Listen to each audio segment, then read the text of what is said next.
चौथा क्या है? व्रत।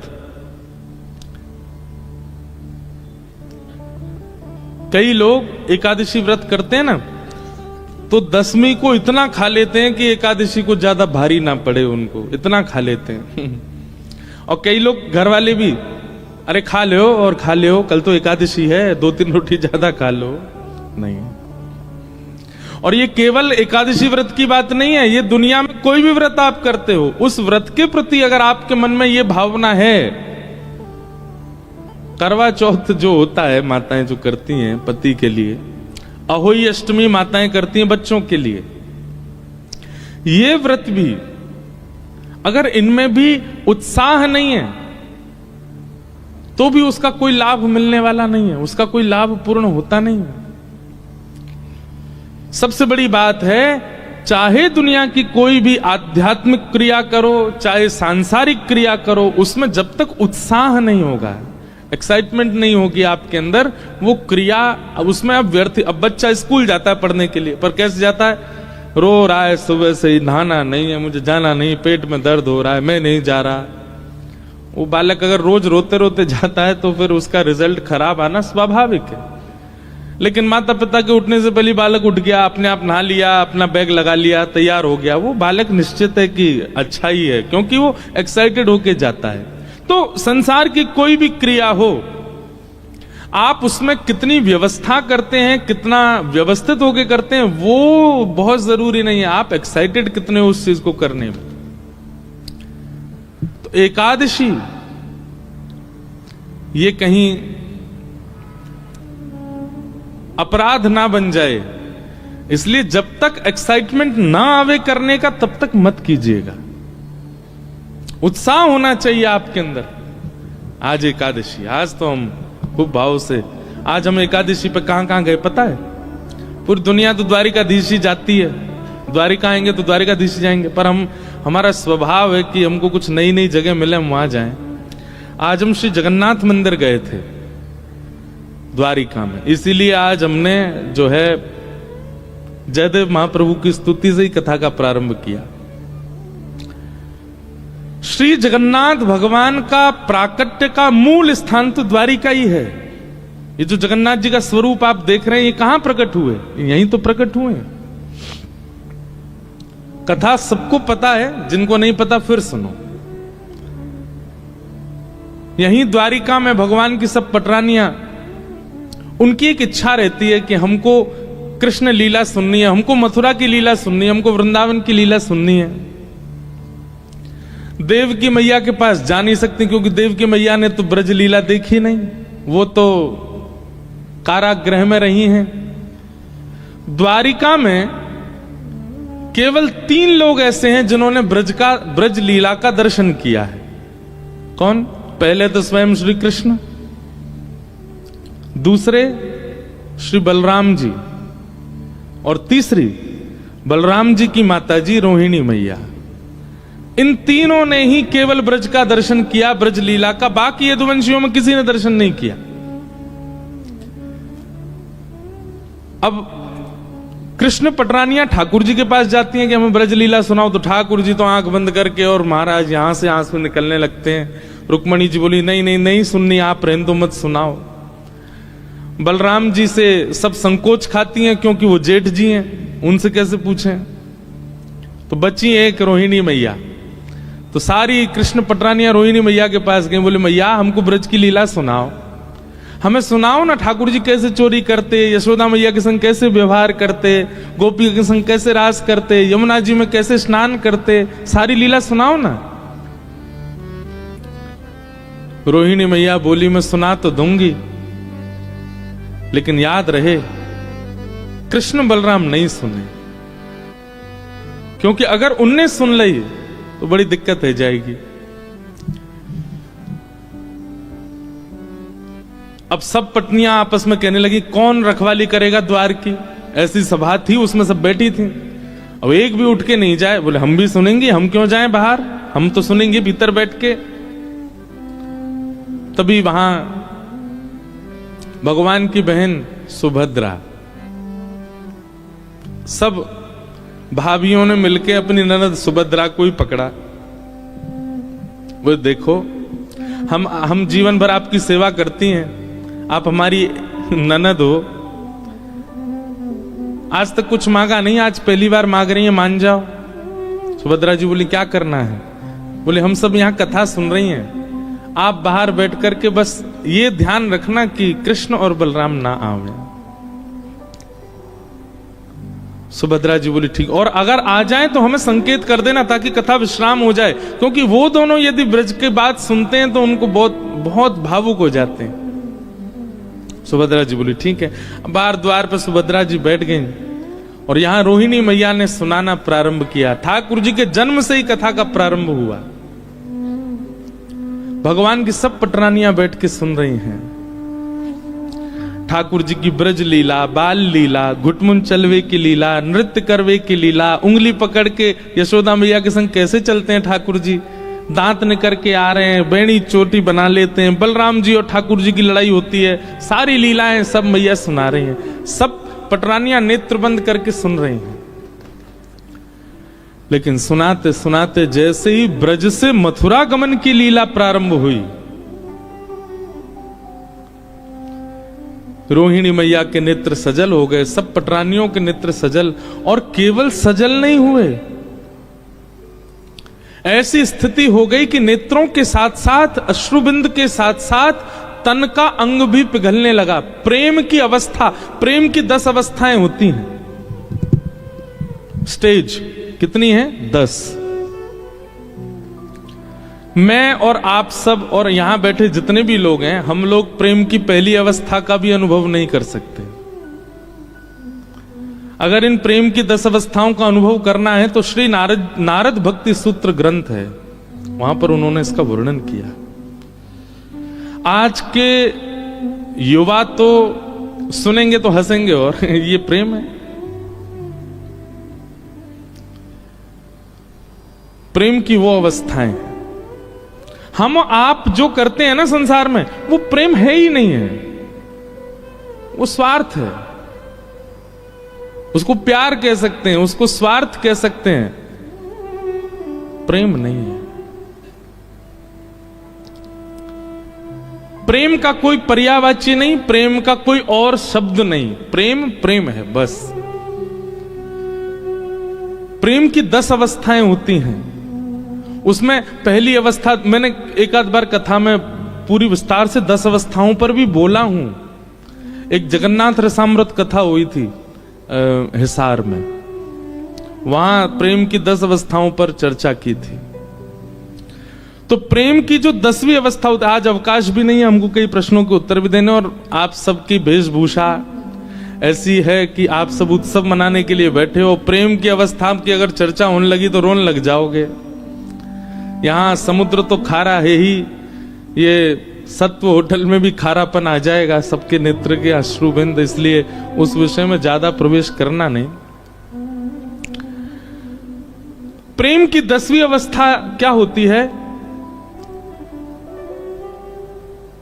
कि व्यक्ति का विरह इतना हो जाता है अपने प्रेमी के लिए कि वो रोते रोते रोते रोते रोते रुदन करते करते अश्रु तो सूख जाते हैं, फिर प्रत्येक रों रुदन करता है, और प्रत्येक रों के रुदन में एक एक अंग बहने लग जाता, पिघलने लगता मोम की तरह।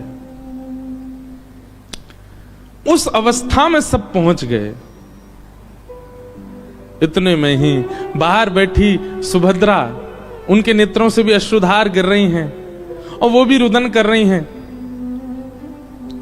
इतने भाव विह्वल हो गए सब कि तभी वहां कृष्ण बलराम का आगमन हुआ, और किसी को पता ही नहीं चला। बाहर सुभद्रा भी नेत्र बंद करके बैठी, वो भी नहीं पहचान पाई कि ठाकुर जी आ गए।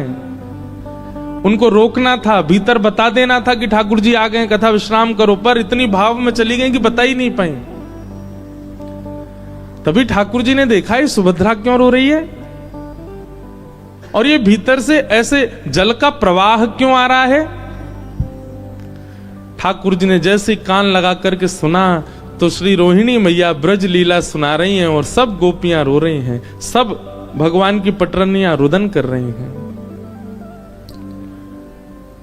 ठाकुर जी ने मन में विचार किया, भीतर गया तो कथा में विक्षेप होगा, यहीं बैठ जाओ।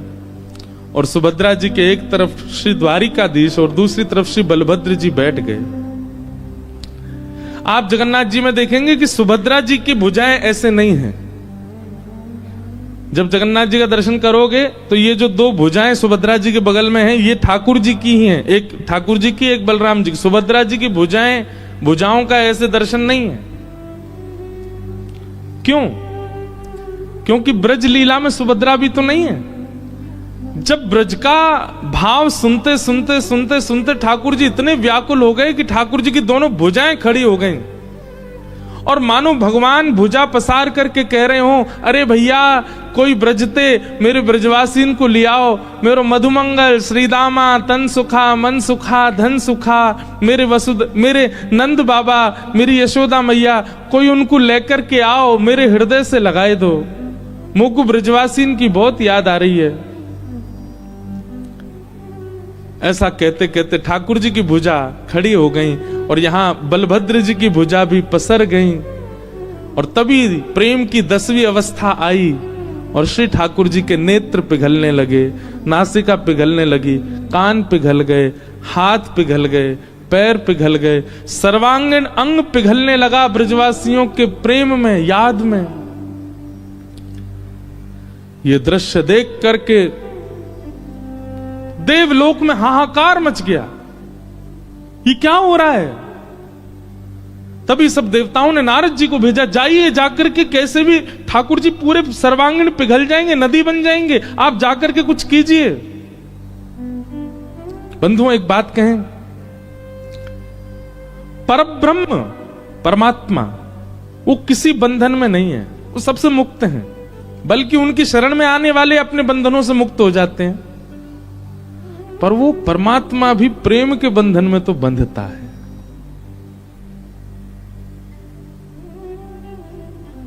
क्यों भात भरने गए नरसिंह मेहता के यहां? प्रेम।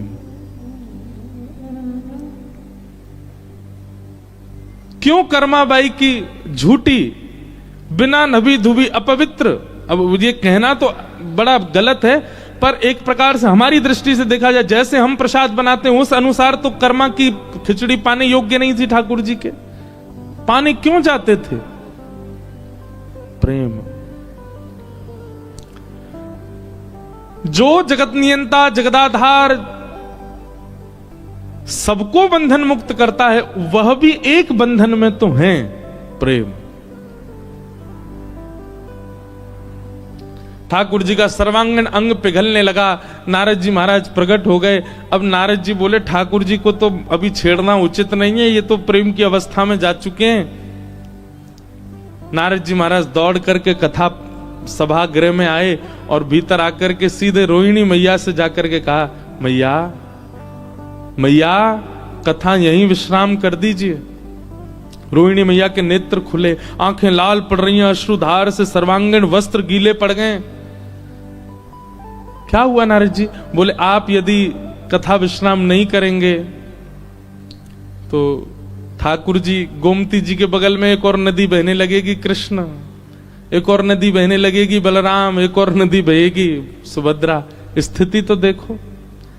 बाहर आकर के देखा तो सर्वांगीण अंग पिघल चुका है द्वारिकाधीश का। रोहिणी मैया, सब पटरानियां रुदन करने लगी ठाकुर जी की इस अवस्था को देख करके। श्री जगन्नाथ भगवान की पलकें भी नहीं है, ये भी पिघल गई, इसलिए हमेशा आंख ऐसी खुली रहती है उनकी। ये ऐसे नेत्र क्यों हैं? ये ऐसे अधर क्यों हैं ठाकुर जी के?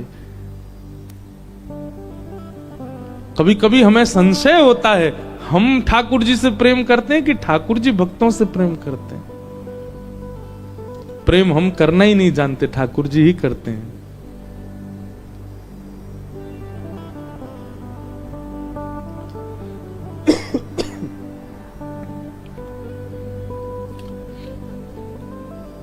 सब लोग चरणों में वंदन करने लगे। रोहिणी मैया क्षमा मांगने लगी, अरे मेरे लाला जी, मैंने कहा कर दियो, अरे मेरो ऐसी भावना नहीं मेरे अंदर कि मेरो लाला ऐसा है जाएगो। अंक में भरने लगी ठाकुर जी को, बलभद्र जी को, सुभद्रा जी को। जैसे तैसे ठाकुर जी जब ठीक हुए, नारद जी महाराज कहने लगे, भगवान ये कैसा स्वरूप बन गया आपका? ठाकुर जी बोले, वो चिंता मत करो, कुछ दिन की लीला अभी द्वारिका की बची है, हम पुनः वैसे ही हो जाएंगे, परंतु इस स्वरूप को आप ध्यान से देखिए। यही स्वरूप कलिकाल में लोगों को बताने के लिए व्यवस्थित किया जाएगा, ताकि लोगों को ये बता सके कि मैं ब्रजवासियों से कितना प्रेम करता हूं, मैं मेरे भक्त परायण, मेरे परायण जो होते हैं उनके प्रति मेरा प्रेम कैसा है। उसके लिए नारद जी स्वरूप को संभालिएगा। एक राजा होंगे इंद्रद्युम्न नाम के, और वे मेरे स्वरूप की प्राप्ति के लिए खूब यत्न करेंगे, तब वे मेरा एक स्वरूप बनवाएंगे, और तब उस मूर्तिकार से यही स्वरूप प्रकट होगा, और यही जगन्नाथ कहकर के पूरे विश्व में प्रसिद्ध कहलाएगा। बोलो जगन्नाथ महाप्रभु की जय। ब्रजवासी वल्लभ सदा मेरे जीवन प्राण, इनको नाही बिसारी हूं मोहे नंद बाबा की। कितने प्रिय हैं ठाकुर जी को ब्रजवासी। ब्रजवासी का मतलब, अब आप लोगों में से कई भी सोच सकते हैं खुद ब्रजवासी ना, यही हमारे अपनी अपनी प्रशंसा कर रहे हैं। नहीं, ठाकुर जी से प्रेम करने वाला हर वैष्णव ब्रजवासी है, और उससे ठाकुर जी बहुत प्रीति करते हैं। तो वही स्वरूप द्वारिका में प्रकट हुआ, और उसी स्वरूप को श्री नारद जी महाराज ने श्री जगन्नाथ भेजा, और कलिकाल में इंद्रद्युम्न राजा के यहां भगवान श्री जगन्नाथ बनकर के प्रकट हुए। तो आज हम गए थे। अब संभवतः हमको कोई बताने वाले ऐसे विशेष तो थे नहीं, एक भैया हमको लेकर के गए द्वारिका के, पर वहां आप द्वारिका में एक चीज अनुभव करते हैं, जैसे ही आप जामनगर से द्वारिका के लिए आएंगे, उजड़ा उजड़ा सा दिखेगा चारों ओर, ना कोई खेती, ना कोई बाड़ी, ना कोई वृक्ष, ना कोई फल, ना कोई फूल, कुछ नहीं। दूर दूर तक आपको खाली मैदान, रेगिस्तान ऐसा दर्शन होगा। लेकिन ऐसे द्वारिका में आज पहली बार हमने एक अद्भुत स्थान, वो जहां जगन्नाथ जी विराज रहे हैं, उसका दर्शन किया। दूर है थोड़ा सा, यहां से नागेश्वर के मार्ग में है, और जिनमें बस हो वो खोज लेना उनको, एकांत में रहते हैं, वहां भीड़ भी नहीं है ज्यादा। वहीं श्री जगन्नाथ मंदिर के सामने ही सरोवर है, और एकमात्र वो सरोवर है पूरे द्वारिका में जहां पर कमल खिलते हैं, वहां कमल विराज रहे हैं। तो हमारे मन में तो जैसे मैं उतरा गाड़ी से, तो मेरे मन में तो ऐसा आया कि सरोवर नहीं है, निश्चित ही सब भगवान की पटरानियां, ठाकुर जी, बलराम जी, सुभद्रा जी जब कृष्ण विरह सुन के रोए होंगे, उन्हीं के अश्रुबिंद हैं, इसीलिए कमल खिल रहे हैं। बाकी पूरी द्वारिका में कहीं कमल नहीं खिलते, उसमें इतने अद्भुत अद्भुत कमल खिले हुए। भीतर श्री जगन्नाथ जी विराज रहे हैं। जगन्नाथ जी का मंदिर, वहां कोई पुजारी जी थे, वो बता रहे ये मुगलों ने भी लूटा और अंग्रेजों ने भी लूटा। जहां जहां स्वर्ण लगा था वहां वहां अब स्वर्ण जैसा पेंट कर दिया है, और मंदिर बहुत प्राचीन है। उसको वो कैसे पता चला? क्योंकि उसकी जो दीवार थी वो कम से कम इतनी मोटी मोटी, ज्यादा बड़ा विस्तृत मंदिर नहीं है, पर बहुत शांति है वहां। अद्भुत वट वृक्ष हैं, उनके नीचे बैठ जाओ, 2-2 घंटा बैठे रहो। सामने सरोवर है, उसमें कमल खिले हुए हैं, बहुत सुंदर दर्शन। तो श्री जगन्नाथ जी का मूल प्रादुर्भाव स्थान आज हम देख के आए द्वारिका में, वहां गए, दर्शन करके आए। आज हमने एकादशी पे सुबह से द्वारिकाधीश के दर्शन नहीं किए, जगन्नाथ जी के किए। इसीलिए आज कथा प्रारंभ होती है, हमने जयदेव महाप्रभु की स्तुति गाई, क्योंकि जगन्नाथ जी को बहुत प्रिय है। श्री नाभा जी कहते हैं, ता सुनवे राधा रमण अवश्य पधारे। ये जयदेव महाप्रभु की स्तुति जो गाता है, ऐसा कहते हैं प्रारंभ से अंत तक वो व्यक्ति जितनी देर गाता है, बस अनुभव करे, उस पूरे क्षण में, एक क्षण के लिए ठाकुर जी जरूर उसके सामने आते हैं।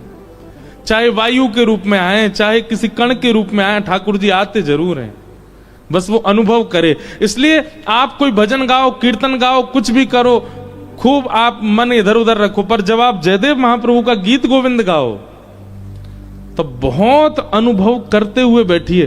कान, आंख, नाक, जीव, त्वचा सबको अनुभव युक्त करके बैठिए। निश्चित ही कोई अनुभव ठाकुर जी का आपको होगा। ये जयदेव महाप्रभु की स्तुति का प्रभाव है। ठाकुर जी निश्चित आते हैं। तो ऐसे जगन्नाथ जी के दर्शन हुए, फिर उसके बाद एक गौशाला गए, वहां गायों के दर्शन हुए, द्वारिकाधीश की गैयाओं के दर्शन करके अब आप सबके दर्शन कर रहे हैं। जगन्नाथ जी के दर्शन, गौ दर्शन, अब भक्त दर्शन, अब शाम को करेंगे द्वारिकाधीश के दर्शन। तो ऐसा आज का दिन व्यतीत हुआ। खूब सुंदर आज नंदोत्सव होना है। आप सब लोग बिल्कुल धैर्यवंत होकर के बैठिएगा।